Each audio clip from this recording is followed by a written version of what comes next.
Shalom Adonai, Yeshua HaMashiach, Hamalé Hamalehim, querido. É uma alegria estar mais uma vez aqui com vocês para nós compartilharmos um pouco mais de conhecimento das Escrituras para uma edificação, fortalecimento e vacinas contra todo tipo de heresias.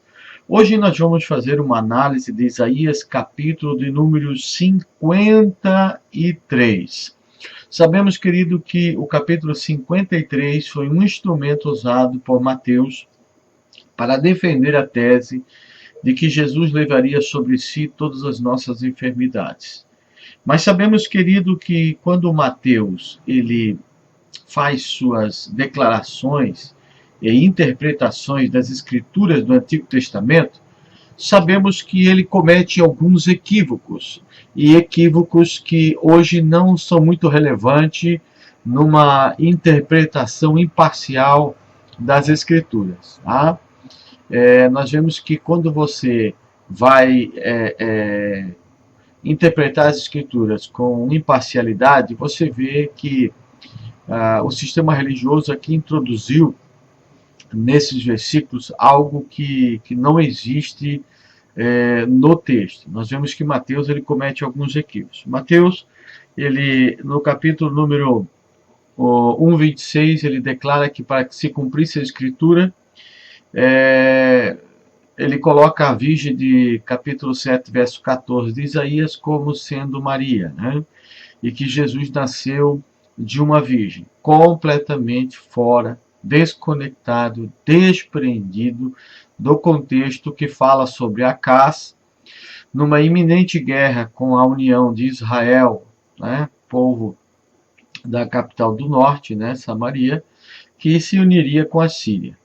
E então, querido, Deus dá um sinal para Acás de que Deus daria um grande livramento, porque esse menino, né, seria chamado Emanuel, para provar que Deus estaria com eles. E esse menino se tornou Ezequiel, o grande rei, que foi até mesmo conceituado por muito a ser o Machia. Por isso que ele recebeu títulos como Deus Forte, Pai da Eternidade, Conselheiro e Príncipe da Paz. Nós vemos também que Mateus ele cometeu outros equívocos, dizendo que José foi para o Egito e voltou porque estava profetizado acerca de Yeshua que ele chamaria o seu filho do Egito. Aí você vai para a profecia que está em Oséias capítulo 11, você vai ver que é um equívoco tão grande, porque quem foi chamado do Egito não foi Jesus, mas foi o povo de Israel. Israel, meu filho, eu chamei-te do Egito. Outro equívoco de Mateus, que ele disse que para se cumprir as escrituras, Jesus iria entrar, querido, em Mateus 21, do versículo 4 ao 7, ele ia entrar em Jerusalém montado em 2 jumentinhos. Como isso ia acontecer, eu não sei, mas são equívocos, né, que levam nós a crermos que a forçação, querido, para que viesse convencer os judeus de que Jesus era o Messias, e não precisa, porque Jesus é Jesus por si só, e se realmente Jesus enfatizasse a profecia de Isaías 53 para ele, por que ele não reivindicou essa profecia em seu ministério? Ele nunca deu um sermão sobre isso, nunca ensinou sobre isso, como nunca ensinou também sobre o seu nascimento virginal, e também que nunca ele iria entrar montado em 2 jumentinhos, né, que é uma loucura, né, uma loucura aí do nosso evangelista Mateus. Também Mateus ele profetiza que Jesus habitaria em Nazaré, para que se cumprisse as Escrituras, segundo está escrito no capítulo 2, verso 23, querido, de São Mateus. E nós vamos procurar, e até hoje eu não achei uma profecia, querido, que relate que Jesus, ele nasceu, querido, em Nazaré para ser chamado Nazareno, ou viria morar em Nazaré para ser chamado de Nazareno. E também, querido, agora por último, ele diz, né, que Jesus levaria sobre si nossas enfermidades. E quando nós vamos fazer uma análise do capítulo 53, que eu convido você agora a fazer uma análise minuciosa comigo, você vai ver que existiu muitas tendenciosidades na interpretação aportuguesada, né, na tradução, que mexeram nas Escrituras para conduzir você a acreditar que o servo sofredor de Isaías 53 era Yeshua. Tá? Vamos lá, versículo 1, Isaías 53. Quem deu crédito à nossa pregação e a quem se manifestou o braço do Senhor? O caso perfeito aqui tem uma força hipotética nessa pergunta retórica. Em outro exemplo, vê Gênesis 21:7. O orador aqui, querido, tá? Que é Isaías, ele muda aqui de Deus para um grupo não identificado, note os pronomes, da primeira pessoa do plural, querido, nossa, tá? O conteúdo do discurso sugere que o profeta fala aqui como representante da pecaminosa nação de Judá ou Israel. O grupo aqui reconhece o seu pecado e reconhece que o servo que sofreu em seu nome. Que servo? O servo sofredor remanescente de Israel. Mateus ele confunde, querido, o servo sofredor, que simboliza Israel, Judá, como você queira, né? Porque Israel já havia sido separado, né? Judá que foi para o cativeiro. Nós vemos que todo o contexto de Isaías, querido, do capítulo 40 a seguir, começa a falar sobre o cântico do servo sofredor, que culmina, querido, no retorno de Israel do cativeiro. Tá? Então, esse sofrimento que esse servo iria passar, e que pelas suas pisaduras o castigo traria a paz, foi todo o sofrimento, né? Todo o sofrimento de ensino pedagógico que Deus deu para o povo de Israel durante o cativeiro babilônico. Tá? Enquanto todos que foram para o cativeiro, nem todos, queridos, eram injustos, todos pecaminosos, mas existia um grupo de pessoas, que hoje esse é o servo sofredor, que sofreu junto com aqueles que eram injustos, sofreu por causa dos injustos. E aí você vai ver que o sofrimento deles fez com que Deus viesse perdoar os mais iníquos, os que pecaram contra Deus, e por causa deste servo, desse remanescente, tá? Esse servo sofredor, Deus então iria liberar, perdoar e restaurar Israel, trazendo de volta do cativeiro. Para nós entendermos isso, nós temos que irmos para a Bíblia e ver quem é o servo sofredor, quem é o servo para Deus em Isaías, tá? Vamos lá, Isaías 41:8 diz: Mas tu, ó Israel, servo meu, tu Jacó, a quem elegi, semente de Abraão, meu amigo, Veatar Israel, Avedi Jacob, Asher Behareteha, Zerá Averaham Ohavi.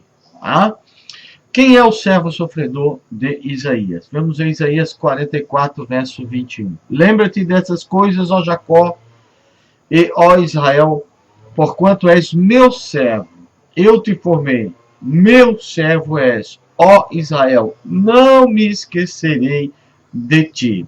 Zerrar elei Jacob, veí Israel que avedirata, Itzaretira evediliata, Israel lotinasheni. Querido, aqui está Isaías colocando quem é o servo sofredor, querido, do profeta Isaías, segundo sua revelação. Então nós vemos do 44 até o 52, querido, está falando sobre esse servo sofredor, o que aconteceu com ele, e no 53, tá, segundo muitos de nossos teólogos, parece que Isaías muda toda a concepção de quem é o servo, e isso é inconcebível dentro da exegese bíblica. Mas vamos continuar. Em Isaías 45:4 diz: Por amor de meu servo Jacó e de Israel, meu eleito, eu a ti te chamarei pelo teu nome, pus-te o teu sobrenome, ainda que não me conhecesse. Lemar avedi Jacob ve Israel, berri ve kera lecha bishimercha, ahanecha velo ieda etani. Querido, quem é o servo sofredor? Está aí, quem é o servo sofredor? Isaías 49:3 diz: E me disse, tu és meu servo, Israel, aquele que por quem hei de ser glorificado. Vai omeliravedirar Israel, Asher berra etepar. Quem é o servo? Quem é o servo? Vamos lá. No capítulo 1 diz assim: quem deu crédito à nossa notícia, ou quem creu no nosso relatório. O vocábulo hebraico aqui é shemua, dá margem para duas interpretações. É claro que esse conteúdo está sendo direcionado a várias pessoas, certo? A forma da retórica demonstra um lamento por parte de quem propagou e ninguém deu crédito do que se tinha dito. Mas isso não parece ser o ponto nesse contexto. Aqui o discurso do grupo não se lança no papel de um pregador ou evangelista. Não. Eles são pecadores arrependidos que finalmente vê à luz a frase: a nossa pregação pode significar alguma coisa. Ou seja, um relatório que foi entregue. 2. Um relatório que foi entregue a nós. Este último se encaixa melhor aqui, onde o relatório é mais naturalmente tomado como um anúncio de que acaba de ser feito em Isaías 52, do versículo 13 ao versículo de número 15. Tá bom, querido? Isaías 52, 13 ao 15 ainda diz: o braço do Senhor. O braço do Senhor, querido, aqui é uma metáfora de poder militar, que retrata o Senhor como um guerreiro que descobre seu braço, pega sua arma e esmaga seus inimigos e traz salvação. Segundo Isaías 51, 9 a 10, Isaías 63, versículo 5, versículo 6. Mas Israel não tinha visto o poder militar do Senhor no trabalho do servo. Que servo? O servo sofredor remanescente de Israel. Agora, nós como cristãos precisamos fazer algumas perguntas, certo? Para nós, se esse texto diz respeito a Jesus, como entender Deus salvar Jesus se ele era o próprio Salvador? Quando diz o braço do Senhor, está dizendo que vinha em salvação. Então, como que Deus iria salvar Jesus se Jesus é o próprio Salvador? Aqui já começa a entrar as contradições de interpretações. Tá bom, querido? Vamos lá. Versículo 2. Porque ele foi subindo como renovo perante ele, e como raiz de uma terra seca. Não tinha parecer, nem formosura, e olhando nós para ele, nenhuma beleza víamos, para que o desejássemos. Essa expressão, subindo como renovo, o correto é crescendo como criança, crescendo como um adolescente, e não renovo. Pois essa é a ideia do vocábulo hebraico alar, crescer, subir, e ionek, criança, adolescente, amamentação. Perante ele, crescendo perante ele, há uma variante no aparato crítico da palavra lefanaiv, propondo a seguinte leitura: perante nós, não é perante ele, é perante nós. A palavra lefanaiv, aqui, querido, está algo que está errado a tradução. Teria que ser perante nós. Se o sufixo da terceira pessoa singular do texto hebraico for mantido, se referirá ao Senhor. Se for perante ele, é perante o Senhor. Se for perante a nação de Israel, então é perante nós. Mas o mais correto é perante nós. Como raiz de uma terra seca, não tinha parecer nem formosura.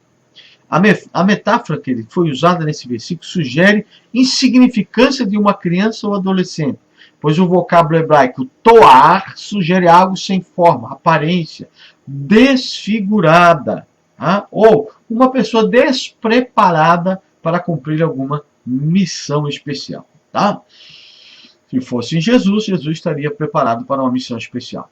Para que o desejássemos, o verbo conjuntivo prefixado do imperfeito venerre medurro, o venerre medurro, quer dizer, introduz uma cláusula de resultado. E nós, como cristãos, precisamos fazer esta pergunta, que é algo para que se compreenda a interpretação correta, sem tendenciosidade e sem tradução, querido, desonesta, para te conduzir a acreditar em algo que não é verdadeiro. Onde está o registro que na cruz Jesus era comparado a uma criança despreparada. Aqui não está falando de sofrimento para desfigurar a afeição de uma pessoa, e sim a insignificância de um adolescente em realizar grandes feitos. Ou seja, está falando de uma pessoa despreparada. Para você, Jesus estava despreparado? Não? Então Isaías não se refere a Jesus. Correto? Vamos para frente. Isso é o que o original, o que o hebraico fala. Isaías escreveu em hebraico. Isaías era monoteísta. Isaías servia a Deus. Tá? Versículo 3. Era desprezado e o mais indigno entre os homens, homem de dores, experimentado no trabalho. Preste atenção nisso. Experimentado no trabalho. É comum de quem os homens escondiam o rosto. Era desprezado e não fizemos dele caso algum. Era desprezado e o mais indigno entre os homens. Era desprezado e rejeitado por entre os homens, ou seja, os próprios companheiros o rejeitaram. E é isso pelo adjetivo hebraico radel, que está no construto. É isso que nos significa. Mas vamos para frente. Homem de dores. Dores ou tristeza. São dois vocábulos possíveis para o hebraico. Tá? Maheov. Agora, a expressão experimentado nos trabalhos. O vocábulo hebraico relata conhecedor de doença. Vidua roli. Aqui não é experimentado no trabalho, é conhecedor de doenças. Vidua roli. Tá? Preste bem atenção, querido. Tá? Aqui o texto está falando sobre doença, tá? E não experimentado no trabalho. Nesse mesmo texto, no versículo número 10, nós vamos ver a mesma palavra roli, a mesma raiz da palavra, sendo traduzido como doenças. Só que aqui é traduzida, experimentado no trabalho, para quê? Para que você não consiga interpretar corretamente de que o servo sofredor aqui não é Yeshua, mas sim, querido, o povo de Israel. Era desprezado e não fizemos dele caso algum. Tá? O servo é comparado a uma pessoa gravemente doente, que é evitada pelos outros por causa de sua doença horrível. Onde Jesus, querido, alguma vez foi evitado por estar doente, por estar enfermo, por não poder curar a si mesmo, viver com doenças? É isso que o texto aqui está dizendo na íntegra, querido. Como que nós não vamos acreditar no que diz o texto para acreditar em inserções e interpretações? Eu fico admirado como a Sociedade Bíblica do Brasil continua sendo compactuar com traduções desse tipo. Como que pode, querido, tentar enganar as pessoas de tanta forma? Parece que Jesus precisa disso. Jesus é Jesus por Jesus.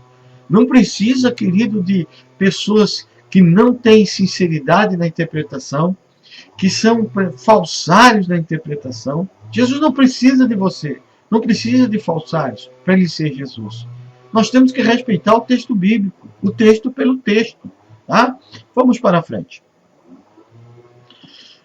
Versículo 4. Verdadeiramente ele tomou sobre si nossas enfermidades e nossas dores e levou sobre si.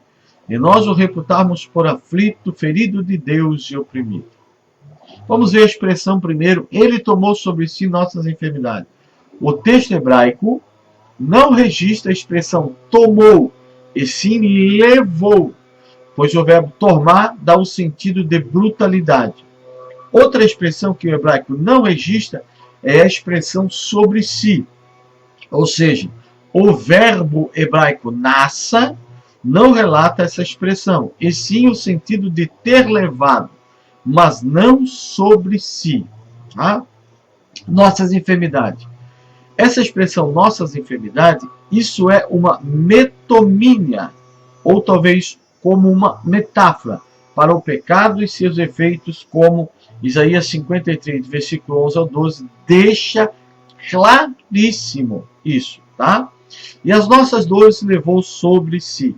A expressão correta no hebraico é e de nossas dores ele suportou. E não que ele levou, pois os verbos dores está no construto em hebraico. O marreoveino. Tá? O marreoveino. Resposta que nós temos que responder e temos que nos perguntar para nós mesmos, nós que somos cristãos. Onde está o registro que Jesus carregava doenças? Ele carregava ou ele curava? Onde está o registro por Jesus que ele carregou o pecado de alguém?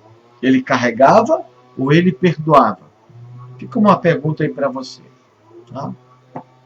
Versículo 5. Mas ele foi transpassado pelas nossas transgressões e moído pelas nossas iniquidades. Tá? Quem foi transpassado? Pelas transgressões de quem?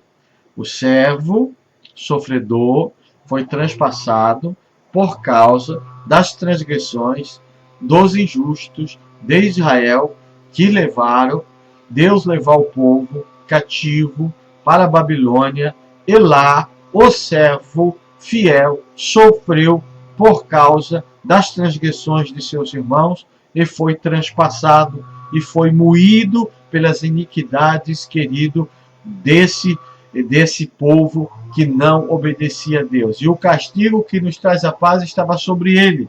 Ou seja, o castigo, querido, que trouxe a paz para os infiéis, que levou Deus a perdoar e trazê-los de volta do cativeiro, estava sobre esse servo fiel, o povo de Israel. E pelas suas pisaduras foram sarados. Ah? Então, o povo iníquo, o povo desobediente, o povo rebelde, por causa do servo fiel, levou Deus a perdoar, querido, essas infidelidades que fez com que o povo de Israel o servo fiel fosse moído, fosse transpassado, tá? Fosse pisado lá no cativeiro, sem eles merecerem. Eles não mereciam, mas sofreram.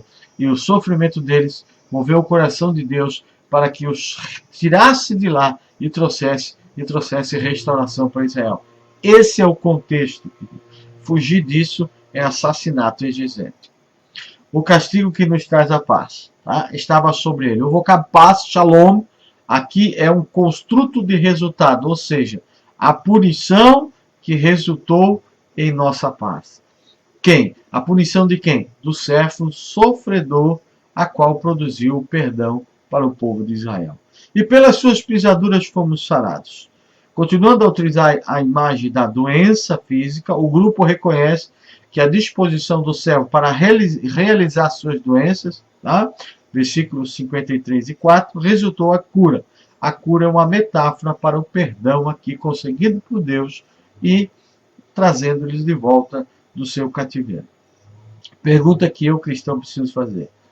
Qual a paz que existiu na crucificação de Jesus? Se o que houve foi perseguição e até mesmo a morte de Estevão, a espada, a apedrejada, né? Não a espada. A espada foi Tiago, né? A morte de Estevão. Do que as pessoas foram curadas? Se Jesus disse que ele não veio trazer a paz, ele veio trazer a guerra, veio trazer a luta onde pai se levantaria contra filho, filho contra pai. Não foi isso que aconteceu? Até hoje. Onde está a paz do mundo? Onde que está? Pastor, é lá no futuro. Não.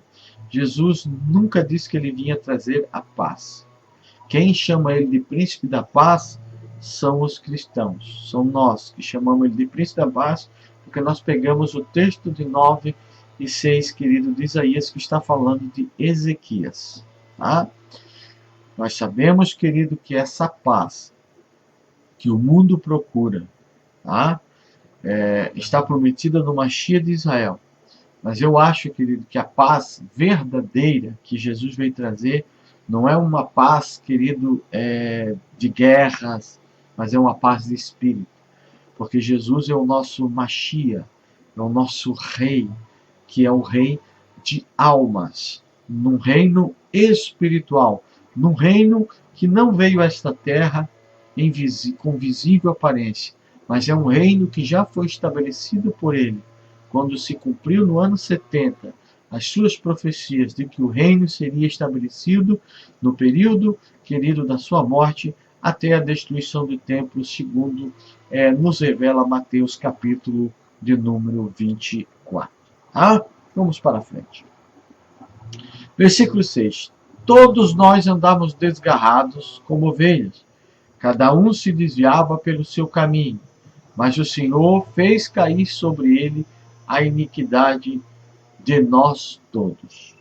O caso aqui, querido, o Senhor fez cair sobre ele, o caso aqui, tá? O hebraico ele é semelhante ao grego, ele tem casos, está no refil. Em outras passagens relata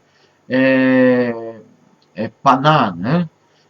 Deixa eu ver aqui, paná, com meios para interceder verbalmente, segundo Jeremias 5, 15 e 11, Jeremias 36, 25, ou para intervir militarmente, Isaías 59, 16. Aparentemente, o refil é o causador do significado do caso calo também. Encontrar, conhecer, tocar. O calo, às vezes, refere-se a um encontro hostil ou ataque.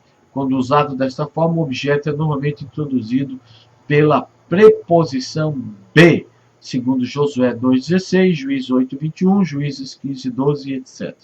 Aqui o refil causador tem um duplo objetivo. O Senhor faz que o pecado ataque, né? Ataque ele.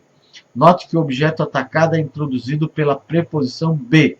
Em seu pecado, o grupo era como ovelhas que desviaram do caminho de Deus. E eles eram vulneráveis a ataques. A culpa de seu pecado estava pronto para atacar e destruí-los. Mas então o servo entrou e levou toda a força do ataque. Que servo? O servo sofredor, remanescente justo de Israel. Pergunta que eu, cristão, precisamos fazer e que precisamos responder. Onde está nos evangelhos que as pessoas andavam errantes pelos seus caminhos? Se a iniquidade de todos estava sobre ele, então de que exigir de quem alguma coisa? Se toda a iniquidade está sobre Jesus, por que exigir alguma coisa de alguém hoje? Por que exigir alguma coisa? Como dos fariseus, uma vez que ele iria fazer tudo e por todos. Fica essa pergunta. Versículo 7. Ele foi oprimido, humilhado, mas não abriu a boca. Como um cordeiro foi levado ao matadouro, e como a ovelha muda perante os seus tosqueadores, ele não abriu a boca.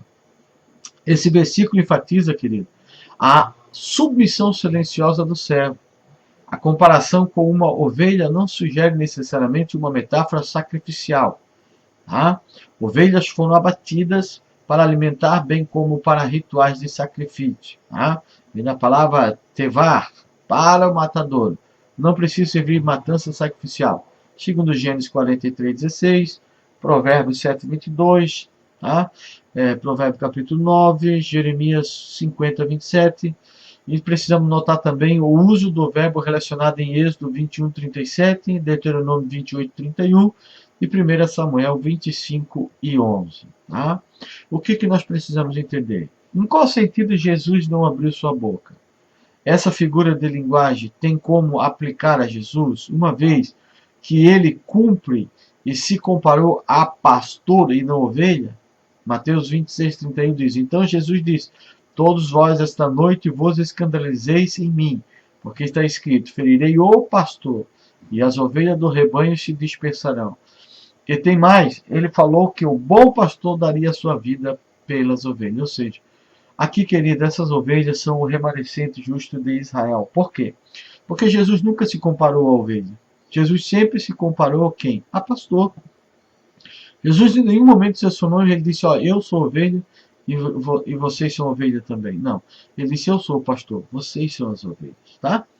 Isso é para nós começarmos a compactarmos todos esses argumentos para chegarmos a um parecer, para chegarmos a uma concepção das verdades de Isaías 53. Versículo 8.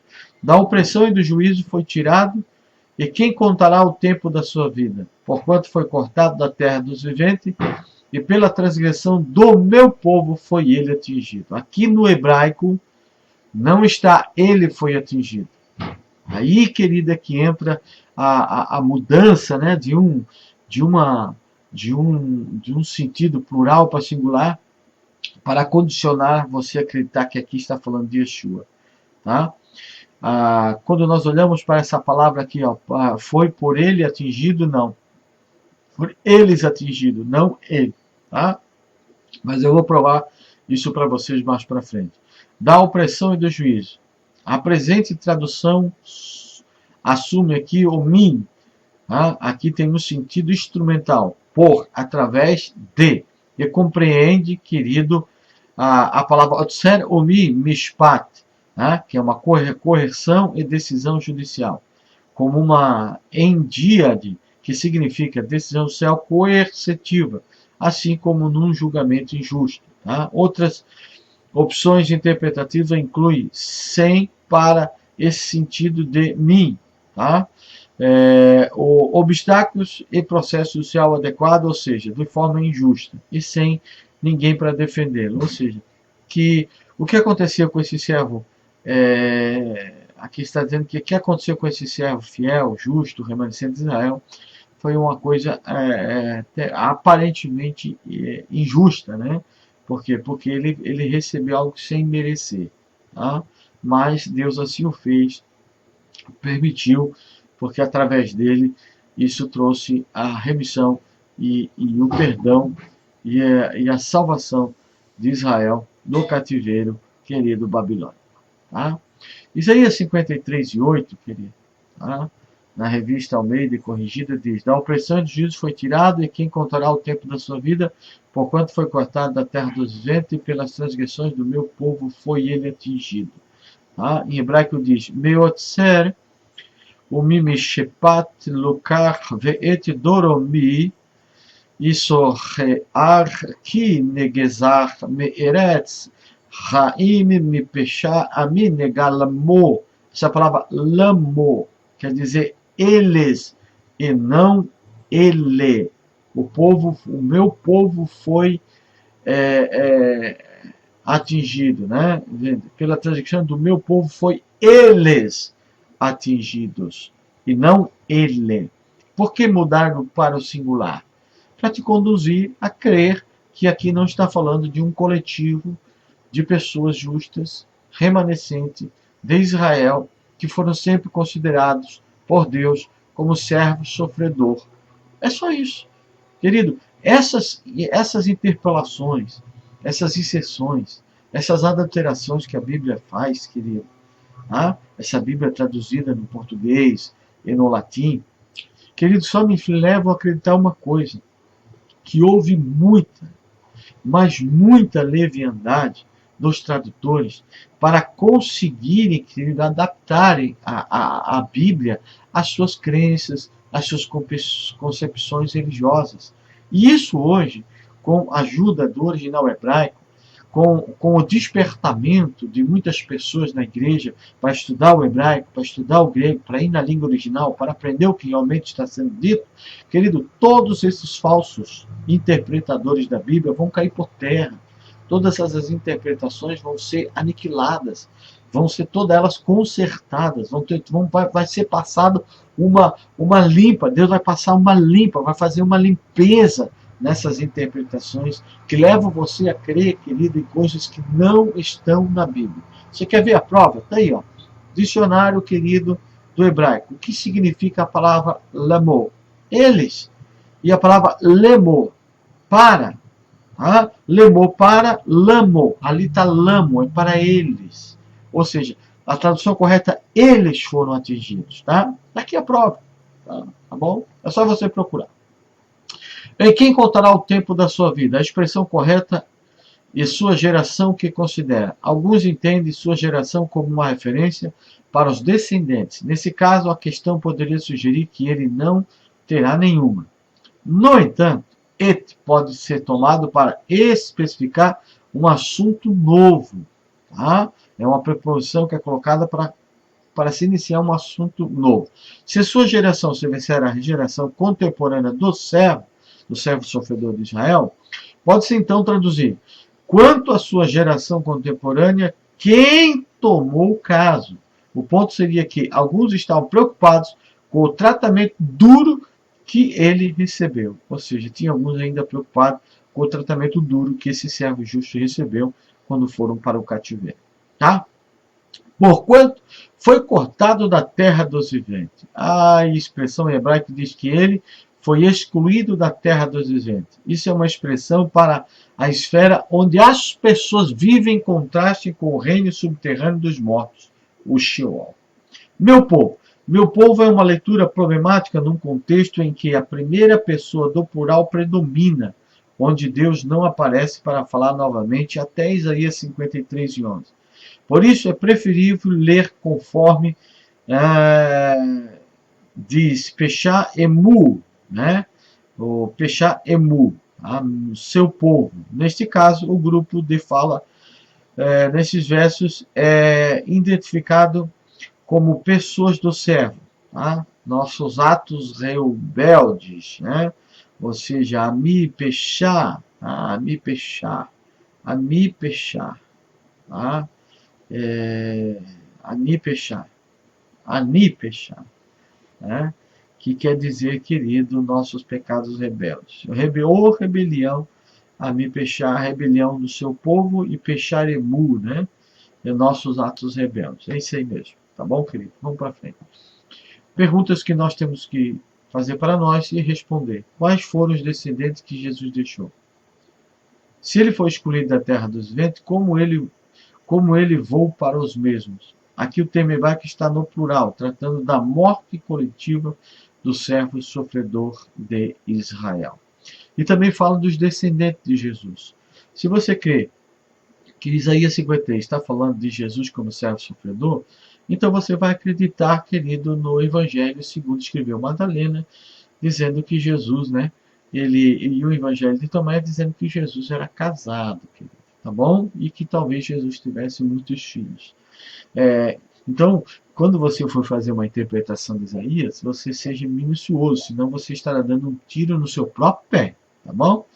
E diz assim: e puseram na sua sepultura com os ímpios, e com o rico na sua morte, porquanto nunca fez injustiça, nem houve engano na sua boca. Olha a tendenciosidade. Querido, não existe no hebraico a palavra nunca fez injustiça. Não existe isso no hebraico. Por quê? Por que eles traduziram assim? Porque você pode dizer, não, Israel não pode ser o servo sofredor, porque Israel cometeu erro, cara, Israel foi injusto, Israel fez coisa errada. Mas ali diz que nunca fez, e nunca fez injustiça foi Jesus. Tá vendo, querido, a tendenciosidade? Tá vendo, querido, a maldade? Tá vendo a covardia, a injustiça tradutora que traduziu, querido, tendenciosamente esse texto? Tá? Nem houve engano na sua boca. Tá? O que está dizendo aqui? Esse texto só está querendo dizer uma coisa. Tá? Que é injusto ele ser sepultado com os ímpios. É isso que quer dizer. Portanto, nunca fez justiça. Quer dizer assim, que ele era justo, que ele era correto, que não era correto ele ter sido sepultado com os ímpios, tá? Porque ele era justo. Não justo em perfeição, como Cristo, que em tudo foi tentado e nada pecou. Tá? Na sua morte, o hebraico não relata singular, mas plural, tendo o seguinte significado: e puseram a sua sepultura com os ímpios e com o rico em suas mortes, aplicado tanto a criminoso quanto a rico. Tá? A palavra, querido, et hashaim, que vero et ashir bemotaiv, tá? É o que nos faz entender, compreender dessa forma. Pergunta que nós devemos fazer e devemos responder: onde está o registro que sua sepultura foi colocada com os ímpios e ricos em suas mortes? Onde está o registro da morte de um rico? Ah, você não vai encontrar. Todavia, o versículo 10 diz: todavia o Senhor agradou Moelo, fazendo enfermar, quando a sua alma se puser por expiação do pecado, verá a sua posteridade, prolongará os dias, e o bom prazer do Senhor prosperará na sua mão. Agradou Moelo, fazendo enfermar. A ideia de Deus fazer uma oferta em reparação é estranha. Quando eu disse para você lá no versículo 3, que a palavra roli lá, né, que ele era experimentado no trabalho, para você ver a tendenciosidade e a falta de honestidade na tradução, que lá eles traduziram que ele era conhecido pelo trabalho, né, experimentado no trabalho. Aí lá a palavra é roli. Aqui, roli é a mesma palavra nesse versículo número 10, querido, só que aqui é traduzido como enfermidade, como doença. E é Gadol Moeno fazendo adoecer, fazendo reli, que vem do radical roli, a mesma palavra. Ou seja, no mesmo capítulo, nos mesmos versículos, no mesmo contexto, duas palavras traduzidas diferentes para te iludir, te enganar, meu filho. Acorda um pouquinho aí, tá bom? Você que ainda teimosamente está vendo esse vídeo e ainda tem dúvida de que o servo sofredor aqui não é Yeshua. Tá bom, querido? Vamos continuar. Quando sua alma se puser por expiação do pecado, a oferta parece ser algo que o servo faz depois do seu sofrimento. Tá? Isso relata uma oferta de reparação como parte do ritual para alcançar a limpeza cerimonial. Ou seja, esse servo, depois de voltar do cativeiro, depois de ser tirado do seu sofrimento, ele vai apresentar uma oferta para Deus. Tá? Levítico 14. O servo foi retratado no início como um quadro grave. A doença é uma metáfora para os efeitos do pecado do povo, que separou eles de Deus, levou eles para o cativeiro, e agora, através, querido, desse servo fiel justo ter levado todas as enfermidades, ter sido pisado, Deus os traz de volta. No entanto, se vê que a separação não é definitiva. A reparação é feita e ele voltará a experimentar o favor do Senhor, que foi o que aconteceu com o retorno da Babilônia. Prolongará os dias, e o bom prazer do Senhor prosperará na sua mão. Esse versículo enfatizza a restauração do servo, sofredor que é Israel, ao favor divino, tendo numerosos descendentes e também viver uma vida longa e sinais de bênção, como sinais de bênção divina. Segundo está escrito em Jó 42, versículo 13 ao 16. Perguntas que eu, cristão, preciso fazer e eu preciso responder. Onde está o registro que Deus fez Jesus ficar doente? Aonde está? Aonde está o registro que Deus fez Jesus ficar doente? Que Deus tocou em Jesus, colocou uma enfermidade para fazer ele ficar doente. É o que o texto está dizendo. Onde está a descendência de Jesus após sua crucificação? Onde está? Onde está? Onde está a descendência de Jesus? A espermatos, a Zerá. Onde está? Não está. Não está. Onde está o registro que Jesus fez um sacrifício em prol do seu pecado perdoado? Porque aqui está dizendo que esse servo, ele seria restaurado pelo Senhor e depois ele apresentaria, querido, uma oferta pelo seu pecado. Aonde que Jesus fez oferta pelo seu pecado? Se nós cristãos cremos que Jesus em tudo foi tentado e nada pecou. São essas coisas, querido, que quem traduz de maneira falsa, querido, a Escritura, não explica. Tá? Eu vou ter que parar por aqui, que ele tem um camarada aqui roçando aqui, está fazendo uma barulheira, mas ele deu uma paradinha, eu vou continuar, tá? O trabalho da sua alma ele verá e ficará satisfeito com o seu conhecimento. Meu servo, o justo, justificará muitos, porque a iniquidade deles levará sobre si. Quem levará a iniquidade deles? O servo sofredor, o remanescente justo do povo de Judá, ou Israel como queira. Tá? Querido, como pode Jesus ter ficado satisfeito se ele justificou a muitos? Não diz que ele continuaria justificando, mas que justificou. Vamos até aqui, que ele tem um rapaz roçando aqui, vai atrapalhar esse vídeo. Eu já fiz ontem, tive que apagar, estou fazendo hoje de novo. Que Deus abençoe você, Shalom Adonai. Eu vou deixar o número de uma conta. Você que foi abençoado com esse meu trabalho, querido, você quiser praticar a lei da retribuição, da gratidão, né, com uma oferta generosa, sem pesar, querido, tá? Sem coação, mas de amor a esse trabalho, você pode nos ajudar, fique à vontade, em nome de Yeshua, Hamashiach, Ramalé, Ramalechem.